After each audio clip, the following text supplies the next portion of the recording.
Hello and welcome to another edition of the program, The Eagle. My name is Aisha Gambari. Presenting the program with me is Aisha Mohammed.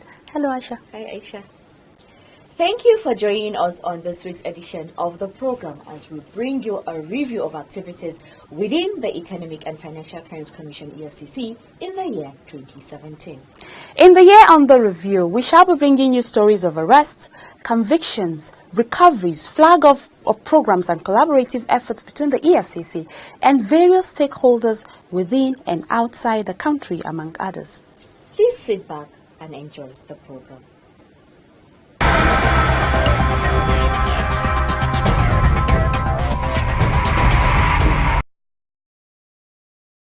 Before the creation of the Economic and Financial Crimes Commission EFCC, Nigeria, the most populous black nation on earth, was confronted with the twin problem of poor global image and dwindling economic fortunes due to the activities of advanced fee fraudsters, also known as 419, and corruption in the public and private sectors. The EFCC was therefore created as an instrument of reform to help restore confidence in the nation's economy by enforcing corporate responsibility through the enforcing of all extant laws on economic and financial crimes. Since its creation, the Commission has successfully carried out this mandate with several milestones recorded, including the delisting of Nigeria from the list of non-cooperative countries and territories by the Financial Action Task Force (FATF) in June 2006.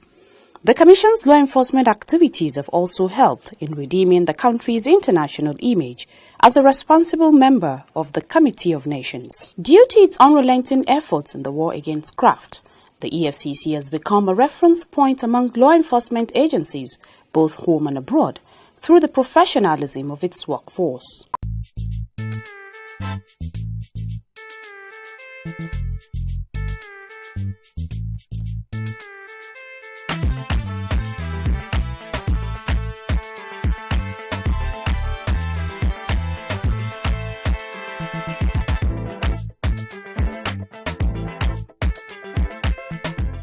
On November 11, 2015, Ibrahim Mustafa Magu was appointed acting chairman of the EFCC by the President Muhammadu Buhari administration.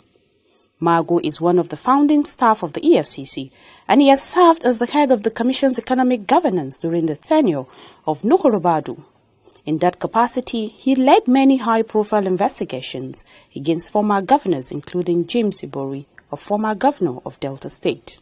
He is also a member of the investigative committee convened by the National Security Advisor, Babagana Mungunu, on the orders of President Muhammadu Buhari to prove the procurement of arms in the armed forces from 2007 till date.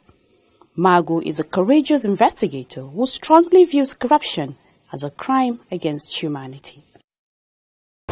For us as a country, the fight against corruption is a do-or-die affair. We have to win the battle or die trying. Corruption, as agreed by every consensus, is our number one enemy. And as President Muhammadu Buhari correctly prescribed, if we do not kill corruption, corruption will kill Nigeria. We shall not allow that to happen. As individuals, as patriotic citizens of this country, we have to work out a united front against corruption. It's time for all hands to be on deck to march on corruption and the corrupt. At our end, the EFCC has carried on its functions with renewed vigor and commitment. This year alone, the Commission has broken new grounds in investigating and prosecuting important cases and recovery of stolen money, wealth, our asset recovery drive has raked in billions of naira in the form of features. We have also secured 171 convictions from January this year to date within the last 1 year. We are not carried away by this modest success. We intend to forge on. Since he assumed office, he has been unwavering in his commitment to change the narrative as far as the fight against corruption is concerned. His first challenge on taking the reins of the EFCC was to address the dwindling fortunes of the Commission by initiating a program of reform and restructuring that has ushered in a radically improved work ethics within the Commission. He was convinced that an organization that was perceived to be corrupt cannot fight corruption, and for that reason, he started off by addressing integrity issues within the Commission and ensuring that round pegs are placed in round holes in terms of postings into sensitive operations position. Having addressed that, Magu also took inventory of the existing operations architecture and fully conscious of the growing sophistication of economic crimes, created new units to address emerging challenges in criminality. Among the new units created are the Procurement Fraud Unit, Foreign Exchange Malpractices Investigation Unit, Capital Market and Insurance Fraud Unit, Cybercrime Unit, and Forensic and Financial Investigation Unit. In addition, the Asset Forfeiture Unit and the Cooperative Society were upgraded to full-fledged departments.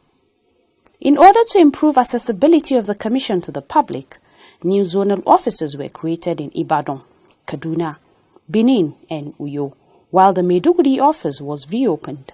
Some of the zonal head of operations speak. We have done considerably well in terms of recoveries, convictions, and entering forfeiture of some choice properties here in Lagos. For instance, as an nurse I'm talking to you, our conviction is over 18 billion naira. In terms of naira, in dollars, we are exceeding $45 million. Nigerians in the last 2 years woke up to houses being marked EFCC under investigation. The fear of Magu became the beginning of wisdom. The choice of President Muhammadu Buhari's administration and his body language sent clear message across that it is business unusual. In the South Zonal Office of the EFCC, which was established in 2004, the highest conviction ever recorded was 19 in 2005.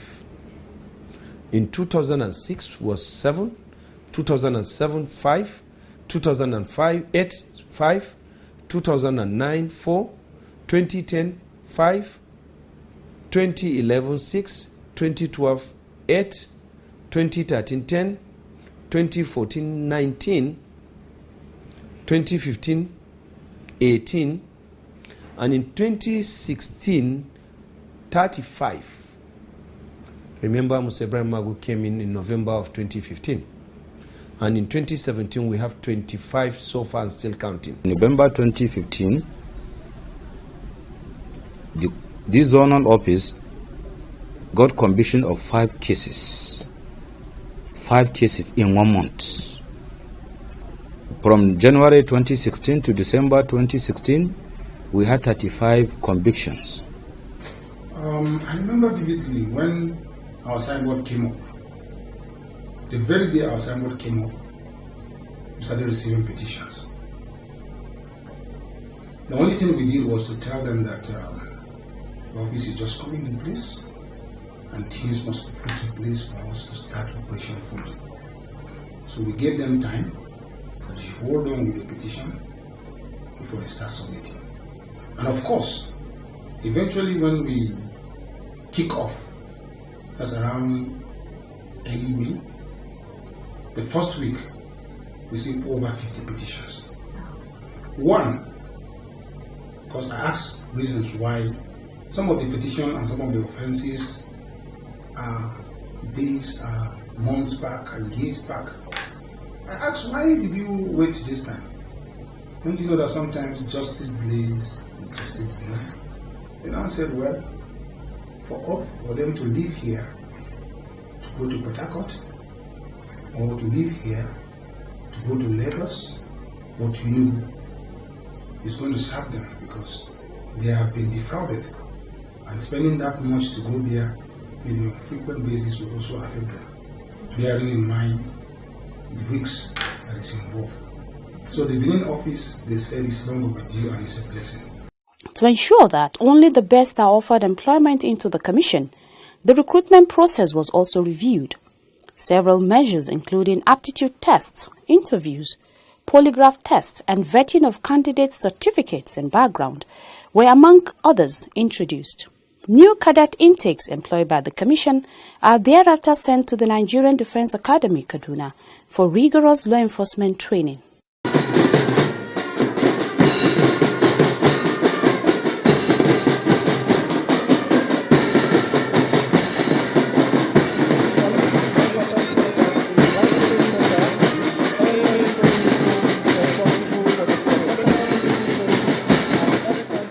Staff welfare, which is an integral part of every organization's success, was also addressed. To ensure the staff stay motivated in the delicate battle, Magu moved for the inclusion of insurance cover for operatives of the Commission in the 2016 appropriation. This is in addition to several welfare packages in force. The Cooperative Society, which was upgraded to a full-fledged department, has also been helping in the provision of enhanced welfare relief for staff. The cooperative itself takes a lot of programs into consideration for its members for their benefit. Example is we have programs on counseling for members to benefit from. We have on safety and security of members and their families. We have programs on healthy living for members and their families. We have wealth creation programs for members and their families, and how to live within your means. The EFCC new head office building, whose construction was abandoned due to lack of funds, was also given priority. All avenues were employed to raise funds for the completion of the project. With the support of President Muhammadu Buhari's administration and the National Assembly, Julius Berger, the construction company handling the project, returned to site, and the building is near completion. Upon completion, offices of the Commission scattered in different locations within Abuja will soon be under the same roof.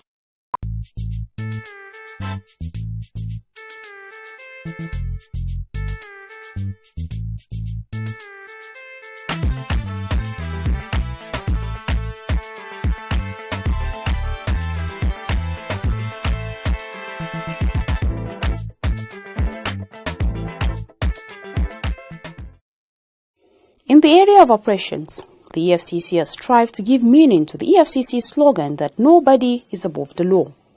This is evident in the profile of personalities and institutions that the Commission has taken on in recent times. In the vigorous pursuit of its law enforcement mandate, the EFCC sent a forceful message that impunity will no longer be condoned by taking on the high and mighty in the society. For the very first time in the history of Nigeria, senior military officers, including former service chiefs, a number of serving and retired generals, their civilian counterparts, former ministers, governors, and several politicians were investigated and arraigned for allegedly diverting over $2 billion meant for the procurement of arms to combat insurgency in the Northeast. Also arrested and arraigned in connection with the fraud was Colonel Sambadazuki, a former advisor to ex-President Goodluck Jonathan. As an agency determined to ensure that corrupt elements are denied access to the proceeds of their crime, the EFCC, in calculated raids, combed every nook and cranny of the country to confiscate assets traced to the missing funds. Apart from the arms deal fraud, the Commission moved into the oil industry. The country's oil subsidy regime, which was characterized by massive corruption, was investigated, and many oil marketers were arrested and arraigned before various courts across the country. The subsidy fraud, which was perpetrated in connivance with government officials, drained the country of billions of naira allegedly claimed by the criminals for products that were never supplied. The Commission has recorded milestones in this area with the conviction of some of the defaulters.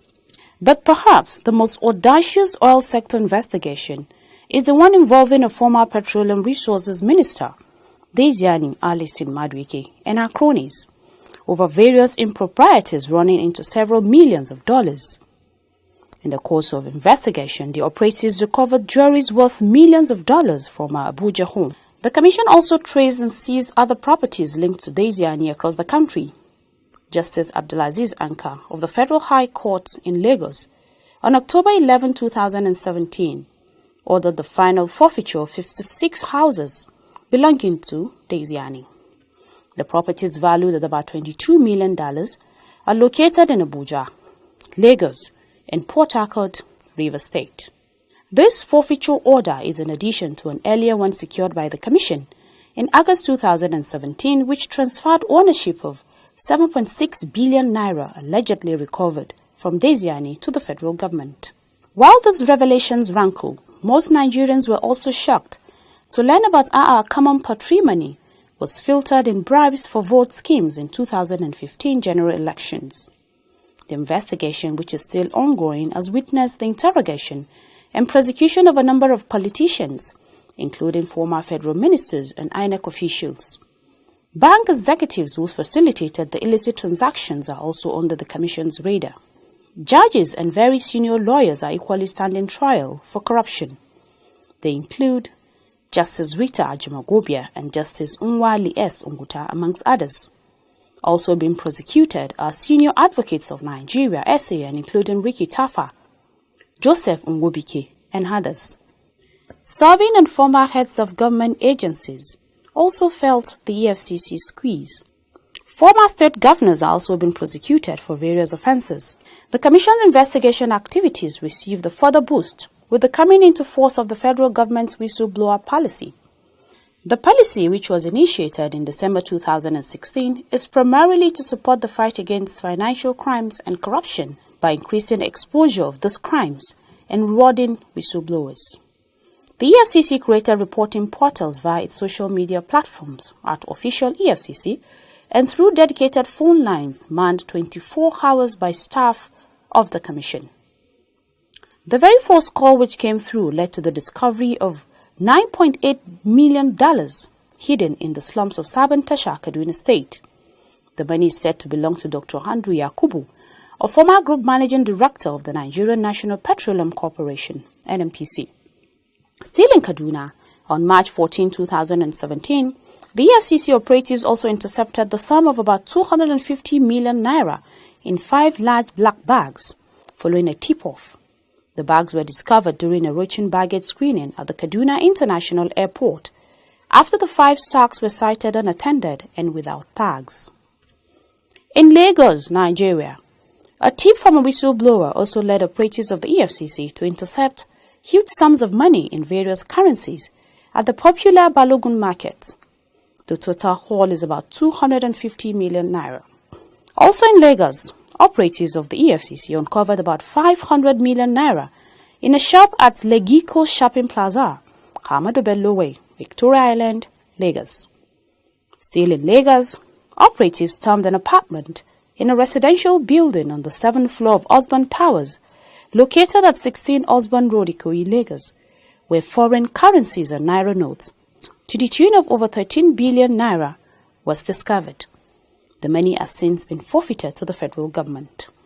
The EFCC also uncovered another 4 billion naira after a tip-off by a whistleblower in April 2017. A whistleblower's tip-off also led the Commission into the recovery of 17 vehicles from ex-Comptroller General of Customs Abdullahi Diko Inde. In terms of convictions, the Commission recorded over 200 convictions in the year under review. Among the convicts are former Governor of Adamawa State, Bala Ingilari, who was handed 5 years in jail for procurement fraud, although the judgment was later overturned by the appeal court. The Accountant General of Kebbi State, Muhammad Arzikat Aikingari, also backed 70 years imprisonment for his involvement in over 1 billion naira fraud. Innocent Clinton and Emmanuel Okani were also convicted and sentenced by Justice Saad Mohammed of the Gombe State High Court. Walter Wagbasona, Chairman Ontario Oil and Gas Limited, and Ada Ugo Ungadi, the managing director of the company, were also convicted to 10 years imprisonment for their involvement in a 1.9 billion naira oil subsidy fraud. Also convicted to 10 years imprisonment for the same offense is Rowaye Jibril, managing director of Brila Energy Limited, alongside his company. Two former officials of Office of the Accountant General of the Federation, Mohammed Dogonyaru Audu and Yaya Ayodeji, were also sentenced to 140 years imprisonment without the option of a fine. And the Kaduna State Zonal Office of the Commission also secured the conviction of a currency counterfeiter, Usaini Baba, to 12 months in prison without the option of a fine. This is just to mention a few. These convictions are indicative of improved investigations and prosecution by the EFCC. In the year under review, the EFCC has also been actively involved in the efforts to repatriate stolen Nigerian assets abroad. This complicated exercise has seen the Commission engage in countries that are believed to be next of stolen assets. Back home, several billions of naira in cash and properties have also been recovered. Through its Enlightenment and Reorientation Unit, the EFCC has created various programs for schools, youth and women groups, the National Youth Service Corps (NYSC), religious bodies and other government agencies. In a bid to draw more attention to the crusade, the Commission also embraced the use of music through the organization of musical concerts across the country.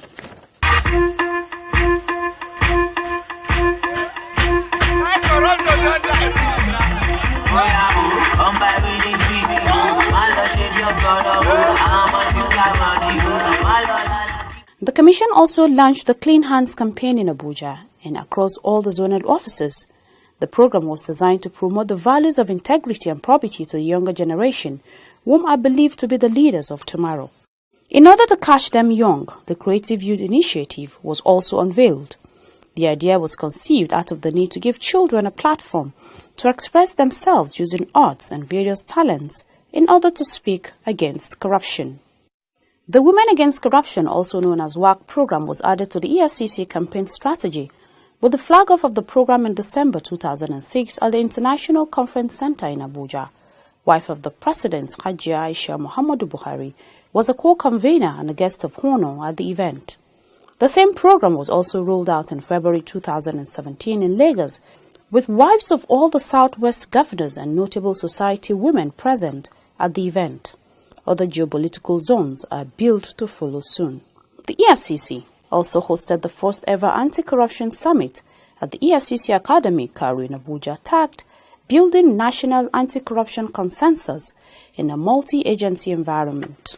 And in October 2017, the Commission, in collaboration with the National Judicial Institute, NJI, hosted a 2-day capacity workshop for judges, justices, prosecutors, and other stakeholders in the judicial system. The Commission also organized an anti-corruption sensitization walk in order to join the rest of the world to celebrate the 2017 International Anti-Corruption Day.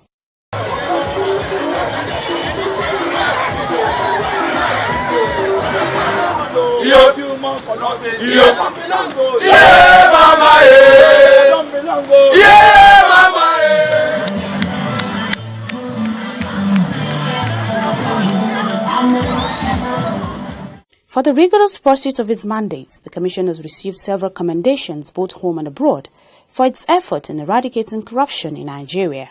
In July, Magu received the endorsement of 25 countries across the world, applauding his work in the fight against corruption in Nigeria. This unique validation was the outcome of an opinion poll conducted by the United Kingdom-based Global Peace Movement International.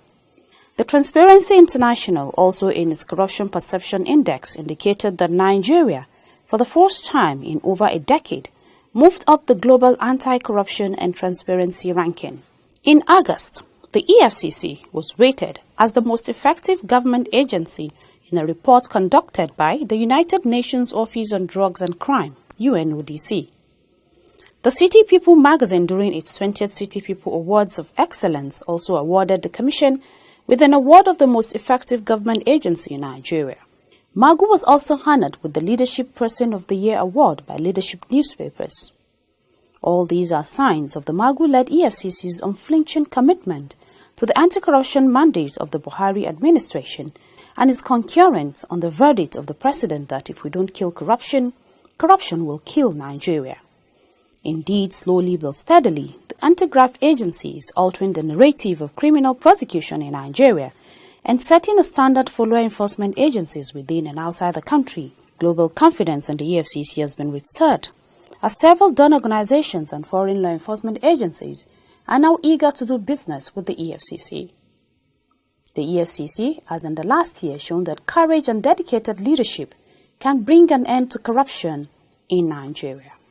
A very interesting review, I must say. Aisha, the year was filled with a lot of activities. Sure, Aisha, it was lots of arrests, recoveries. You know, we had lots of collaborative efforts and even things that came up like, I think what we had on that Ponzi scheme. The Ponzi scheme report, exactly. Yeah. There were so many revelations. 2017 was a great year of activity. Yeah, it was. We thank you all for your continued support and we will continue to count on you in the coming year. Please do not forget to play your part in the fight against corruption by exposing any form of corruption you notice around you to any anti-graft agencies. And to do so, send your emails to info@efccnigeria.org. You can also search for us on our social media platforms @official EFCC on Facebook, Twitter, and YouTube, and even on Instagram. My name is Aisha Mohammed. Goodbye. And on behalf of the entire Eagle crew, my name is Aisha Gambari, wishing you a happy and prosperous 2018. Thank you for watching and God bless Nigeria.